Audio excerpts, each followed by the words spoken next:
You might think modern justice is harsh, but colonial America had punishments that would make today's worst prison sentences look like a weekend getaway. We're talking about an era where stealing a loaf of bread could get you branded with a hot iron, and speaking out against the church might land you in a device designed to crush your skull. Picture this. It's 1692 in Salem, Massachusetts. A woman named Bridget Bishop stands before a crowd of her former neighbors, all of whom are now baying for her blood.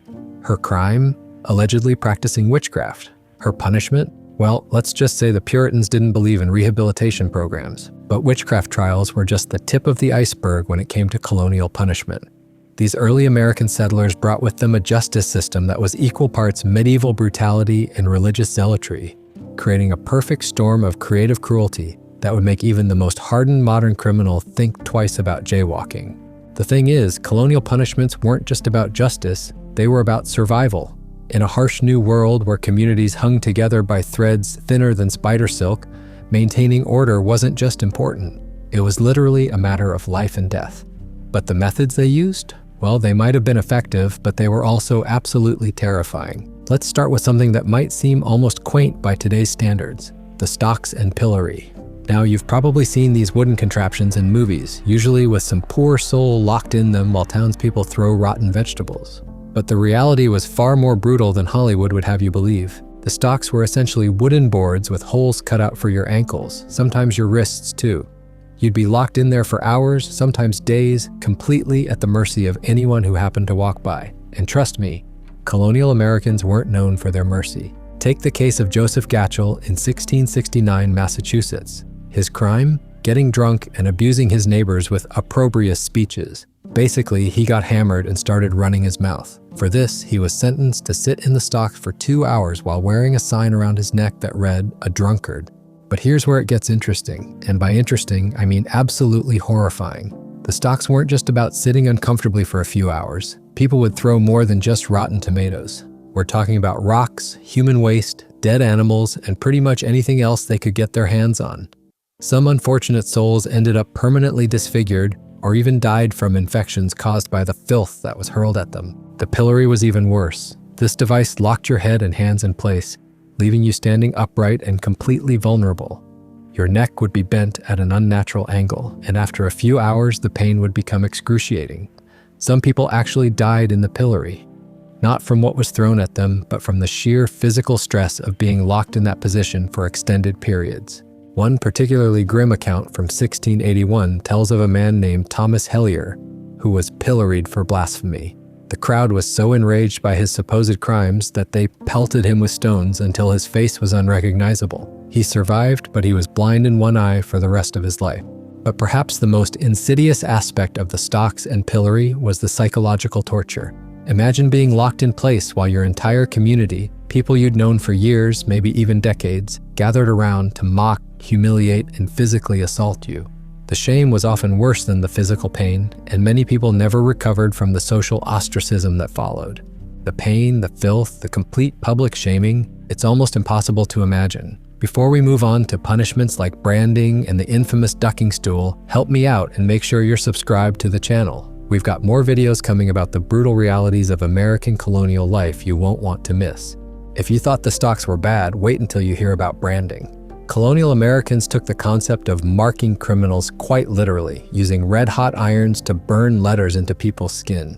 And we're not talking about some quick touch. These brands were designed to be permanent, visible reminders of a person's crimes. The most common brand was the letter T for thief, burned into the thumb or forehead. But colonial creativity knew no bounds when it came to matching letters to crimes. Adulterers got an A, burglars got a B, and those convicted of manslaughter received an M. It was like a twisted alphabet soup of human suffering. The process itself was absolutely barbaric. The iron would be heated in a fire until it glowed red hot, then pressed firmly against the skin for several seconds. The smell of burning flesh would fill the air, and the victim's screams could be heard blocks away. The pain was so intense that many people passed out only to wake up with a permanent scar that would mark them for the rest of their lives. Consider the case of Sarah Morgan in 1660 Plymouth Colony. She was caught stealing cloth from a merchant's shop, probably to make clothes for her children, as her husband had recently died and left her destitute. The punishment? She was branded with a T on her right thumb and ordered to make restitution. But here's the cruel irony. With a thief's brand, no one would hire her for honest work, making it nearly impossible for her to pay back what she'd stolen. The branding wasn't just about punishment, it was about creating a permanent underclass of marked individuals who would serve as living warnings to others. These people often couldn't find work, couldn't marry into respectable families, and were frequently driven out of their communities entirely. Some turned to a life of crime simply because it was the only option left to them. But the psychological impact might have been even worse than the physical pain. Imagine trying to hide a brand on your forehead for the rest of your life, or explaining to your children why you have a letter burned into your skin. The shame and social isolation drove many branded individuals to suicide or to flee into the wilderness, where they often died from exposure or starvation. One particularly heartbreaking account comes from 1675, when a woman named Mary Parsons was branded with an A for adultery. The brand was placed on her forehead, making it impossible to hide. Her own children were so ashamed that they refused to acknowledge her as their mother. She eventually threw herself into a river, unable to bear the constant humiliation. Now, if you were a woman in colonial America and you had the audacity to speak your mind, you might find yourself acquainted with one of the most gender-specific punishments of the era, the ducking stool. This charming device was essentially a chair attached to a long wooden beam that could be lowered into a body of water, usually a pond, river, or specially constructed ducking pool. The ducking stool was primarily used to punish women who were considered scolds, basically women who talked too much, argued with their husbands, or generally didn't conform to the submissive role that colonial society expected of them. The irony wasn't lost on anyone that the punishment for speaking out was literally having your mouth filled with water. The process was as humiliating as it was dangerous. The accused woman would be strapped into the chair, often in front of a jeering crowd that included her neighbors, friends, and family members. The chair would then be lowered into the water, submerging the victim completely. She'd be held under until she was on the verge of drowning, then pulled up gasping and choking, only to be dunked again if the crowd felt she hadn't learned her lesson. Take the case of Jenny Diver in 1769 New York. Her crime? Arguing with her husband in public and calling him a worthless drunkard, which by all accounts he actually was. But colonial law didn't care about the truth of her statements, only that she'd dared to voice them publicly. Jenny was sentenced to 3 dunkings in the Hudson River during the middle of winter. The first dunking lasted about 30 seconds. When she was pulled up, she was already blue from the cold and gasping for air. The crowd cheered as she was lowered again, this time for nearly a minute. By the third dunking, Jenny was unconscious and had to be revived by the town doctor. She survived but developed pneumonia and died 3 weeks later, leaving behind 4 young children. But the ducking stool wasn't just about punishment, it was about reinforcing social hierarchies and gender roles. The public nature of the punishment was crucial. It sent a clear message to other women about what would happen if they stepped out of line. The fact that it was often administered by male officials in front of mixed crowds added an extra layer of humiliation and sexual intimidation.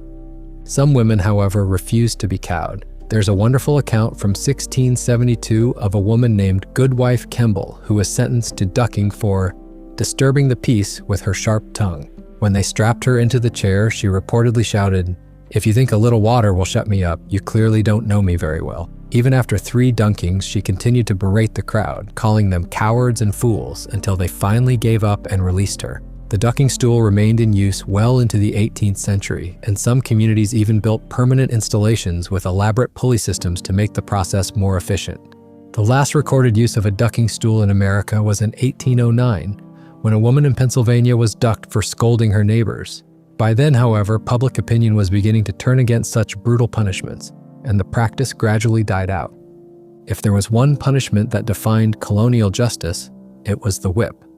Nearly every town had a whipping post, usually a sturdy wooden pole in the center of the town square where offenders would be tied and lashed with a cat-o'-nine-tails or similar implement. The number of lashes varied depending on the crime, but it could range anywhere from 10 to several hundred. The whip itself was a fearsome instrument.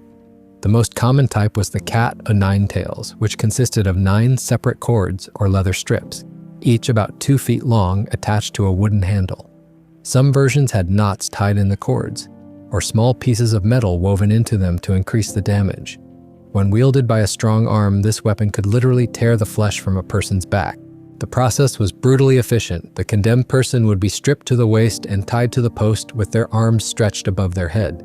The executioner, usually the town constable or a designated official, would then deliver the prescribed number of lashes across the victim's back and shoulders. Each strike would leave a bloody welt, and after just a few lashes, the skin would begin to split and peel away. Consider the case of Thomas Morton in 1628 Massachusetts Bay Colony. Morton had the audacity to set up a trading post that competed with the Puritan merchants, and even worse, he sold firearms to the local Native Americans. For these crimes against Puritan economic interests, he was sentenced to receive 40 lashes and have his house burned down. Contemporary accounts describe Morton's punishment in vivid detail. By the 10th lash, his back was already a mass of bloody welts. By the 20th, strips of skin were hanging loose. By the 40th, he was unconscious and had to be revived with cold water. The scars from that whipping remained visible for the rest of his life, and he never fully recovered the use of his left arm. But whipping wasn't just reserved for major crimes. You could be whipped for adultery, theft, blasphemy, working on the Sabbath, or even for idle and disorderly behavior. The Puritans were particularly fond of using the whip to enforce moral behavior, and they weren't shy about applying it to women, children, and elderly people. One of the most disturbing aspects of colonial whipping was how it was often combined with other punishments. A thief might be whipped, branded, and then forced to sit in the stocks. An adulterer could face whipping, branding, and public humiliation. The idea was to create a punishment so severe and so memorable that it would deter others from similar crimes. The public nature of whipping was crucial to its effectiveness as a deterrent. These weren't private affairs conducted behind prison walls. They were community events that drew crowds of spectators. Children were often brought to watch, supposedly to learn moral lessons about the consequences of sin and crime. The psychological impact on both the victim and the witnesses was enormous. Some victims of whipping never recovered, either physically or mentally. The deep wounds could become infected, leading to permanent disability or death. Others were so traumatized by the public humiliation that they became social outcasts, unable to function normally in their communities. There are numerous accounts of people who committed suicide rather than face a public whipping. Among the most insidious punishments used in colonial America was the branks, also known as the scold's bridle. This medieval torture device was specifically designed to punish women who were deemed too talkative, argumentative, or generally troublesome by the male-dominated society of the time. The branks was essentially an iron cage that fit over a woman's head, with a metal plate or spike that would be inserted into her mouth to prevent her from speaking. Some versions had bells attached so that the victim would make noise whenever she moved, adding public humiliation to the physical discomfort. The device would be locked in place, and the woman would be forced to wear it for hours or even days. The psychological torture of the branks was perhaps even worse than the physical pain. Imagine being unable to speak, eat, or drink properly while being paraded through town as a public spectacle. The metal would cut into the tongue and gums, causing bleeding and infection. Many women who were forced to wear the branks developed permanent speech impediments or lost teeth from the trauma. One particularly cruel case occurred in 1655 in the Massachusetts Bay Colony. A woman named Goodwife Holmes was accused of spreading malicious gossip about her neighbor's alleged affair. The truth of the gossip was irrelevant. The crime was that she had spoken about it at all. Holmes was sentenced to wear the branks for 6 hours while standing in the town square. Contemporary accounts describe how the iron cage cut into her face, leaving permanent scars. The metal plate in her mouth caused her to drool blood, which the crowd found highly entertaining. Children threw mud at her while adults hurled insults and accusations. By the time she was released, Holmes was so traumatized that she never spoke above a whisper again for the rest of her life. The branks represented the colonial obsession with controlling women's behavior and speech. In a society where women had virtually no legal rights and were considered the property of their fathers or husbands, any assertion of independence or criticism of authority was seen as a threat to the social order. The branks was a way of literally silencing that threat. But some women found ways to resist even this brutal punishment. There's an account from 1671 of a woman named Sarah Good, who was sentenced to wear the branks for disturbing the peace with her contentious spirit. However, Good had filed down her teeth beforehand, making it impossible for the metal plate to fit properly in her mouth. She was able to speak throughout her punishment, much to the frustration of the authorities. The use of the branks gradually declined in the 18th century as Enlightenment ideas about human rights began to influence colonial thinking. However, the last recorded use of the device in America was as late as 1824. when a woman in Delaware was forced to wear it for nagging her husband. The branx remains one of the most gender-specific and psychologically cruel punishments in American colonial history. No discussion of colonial punishment would be complete without addressing the witch trials, particularly the infamous Salem witch trials of 1692 to 1693. These events represent perhaps the darkest chapter in colonial American justice, where fear, superstition, and religious extremism combined to create a perfect storm of judicial murder. The Salem witch trials began with the strange behavior of two young girls, Betty Paris and Abigail Williams, who claimed to be afflicted by witchcraft. Their accusations quickly spiraled out of control, eventually leading to the arrest of over 200 people and the execution of 20 individuals. But Salem wasn't the only place where witch hysteria took hold. Similar trials occurred throughout colonial America, from Connecticut to Virginia. The methods used to identify witches were as absurd as they were deadly. The swimming test involved tying the accused person's hands and feet and throwing them into a body of water. If they floated, they were considered guilty of witchcraft and would be executed. If they sank and drowned, they were posthumously declared innocent. It was a lose-lose situation that perfectly encapsulated the twisted logic of witch hunting. Another common test was looking for devil's marks, any unusual birthmarks, moles, or scars that could be interpreted as signs of a pact with Satan. Accused witches would be stripped naked and examined by officials looking for these marks. Any imperfection could be used as evidence of guilt, and the humiliation of the examination was often as traumatic as the eventual punishment. The case of Bridget Bishop, the first person executed in the Salem witch trials, illustrates the arbitrary nature of these proceedings. Bishop was a tavern keeper who had been accused of witchcraft twice before but had escaped punishment.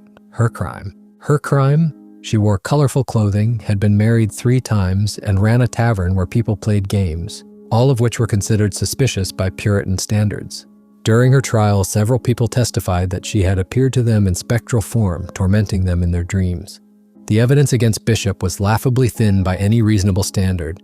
Witnesses claimed they had seen her specter flying around at night, that she had caused their livestock to die, and that she had made their children sick through supernatural means. One man testified that Bishop's ghost had visited him and tried to convince him to sign the devil's book. Another claimed that she had magically transported herself into his bedroom to torment him. Despite the complete lack of physical evidence, Bishop was found guilty and sentenced to death by hanging. On June 10, 1692, she was taken to Gallows Hill and executed before a crowd of spectators. Her last words were a protestation of innocence, but by then, the witch trial machinery was in full swing and nothing could stop it. The psychological torture inflicted on accused witches was often worse than the physical punishments. Many were held in deplorable conditions in overcrowded jails, chained to walls and cells that were little more than dungeons. They were subjected to intense interrogation sessions designed to break their will and force confessions. Sleep deprivation, starvation, and constant threats were all part of the process. Perhaps most cruelly, the authorities often targeted the most vulnerable members of society. Elderly women, widows, social outcasts, and anyone who didn't conform to strict Puritan norms were prime targets for accusations. The witch trials became a way for communities to rid themselves of unwanted or troublesome individuals while cloaking their actions in religious righteousness. The case of Rebecca Nurse illustrates how even the most respected community members weren't safe from accusations. Nurse was a 71-year-old grandmother who was known for her piety and charitable works. When she was accused of witchcraft, many of her neighbors signed a petition defending her character.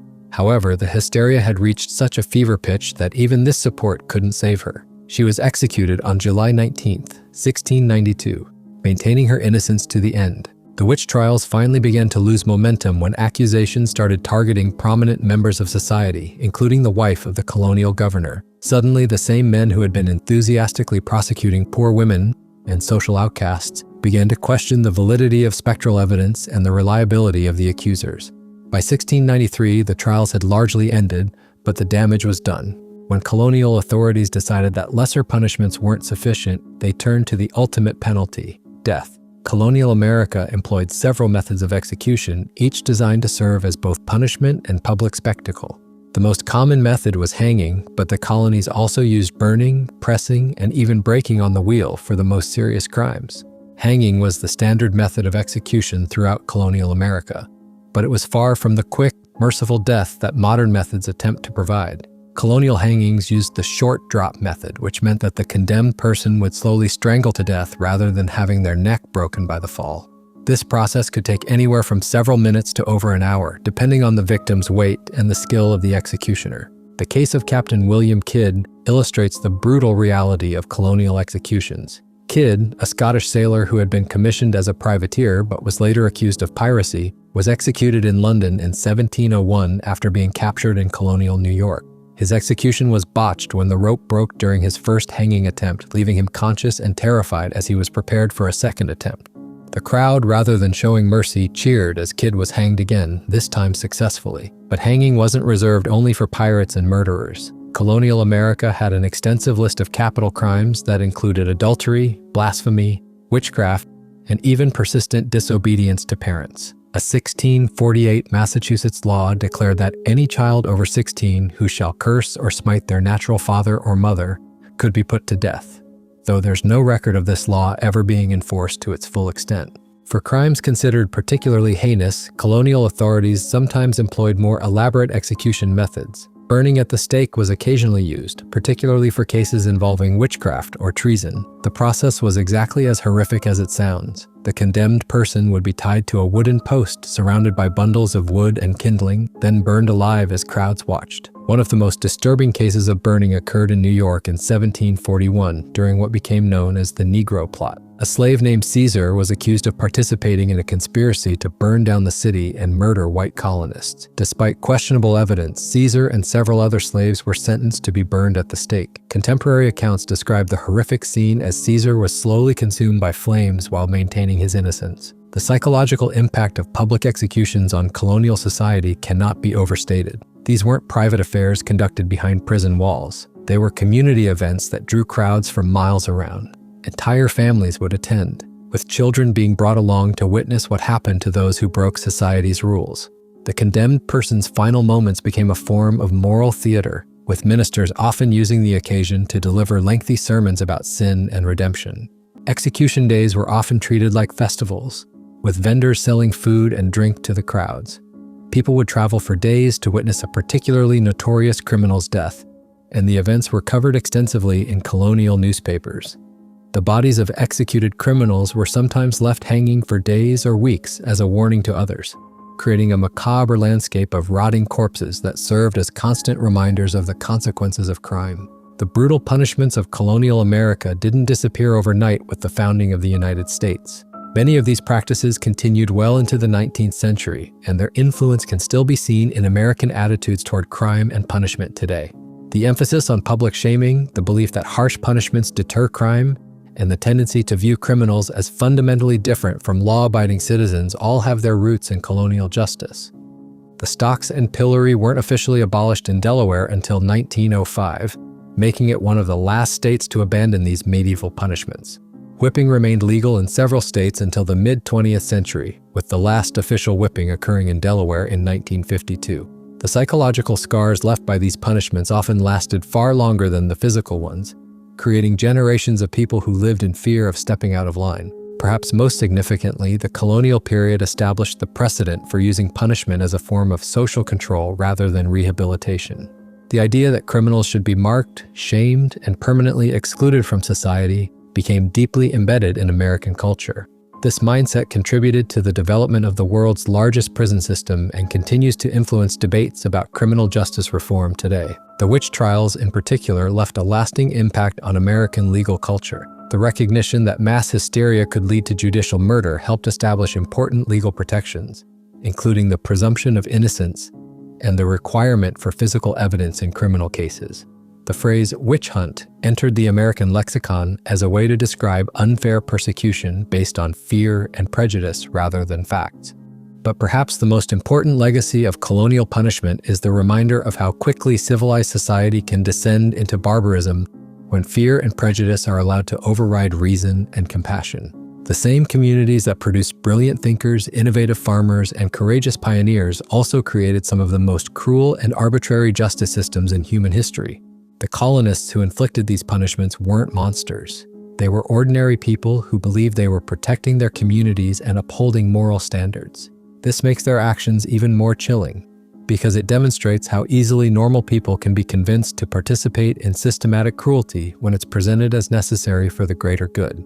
As we look back on these dark chapters of American history, it's important to remember that the capacity for both cruelty and compassion exists in every society. The brutal punishments of colonial America serve as a warning about what can happen when fear overcomes wisdom, when conformity is valued more than justice, and when the powerful are allowed to define morality for everyone else. The men and women who suffered under these harsh punishments weren't just statistics or cautionary tales. They were real people with families, dreams, and fears just like us. Their stories remind us that the price of civilization is constant vigilance against our own worst impulses, and that the true measure of a society isn't how it treats its most powerful members, but how it treats those who have fallen from grace. In the end, the worst punishments handed out in colonial America weren't just about maintaining order or deterring crime. They were about power, control, and the human capacity for cruelty when it's given official sanction. Understanding this history doesn't just help us appreciate how far we've come, it also serves as a warning about how quickly we could slide backward if we're not careful to protect the hard-won principles of justice, mercy, and human dignity that define our better angels. The next time you hear someone calling for harsher punishments or arguing that criminals deserve whatever they get, remember the stories of Sarah Morgan with her branded thumb, Jenny Diver drowning in the Hudson River, and Bridget Bishop protesting her innocence as the noose tightened around her neck. Their suffering reminds us that true justice isn't about revenge or deterrence. It's about maintaining our humanity even when dealing with those who may have lost theirs. This history is a stark reminder of what happens when fear and power run unchecked. If these dark stories from colonial America intrigued you and gave you a new perspective on justice, please hit the like button. Let me know your thoughts on this brutal era in the comments, and don't forget to subscribe and ring that notification bell so you don't miss our next deep dive into the brutal realities of the past.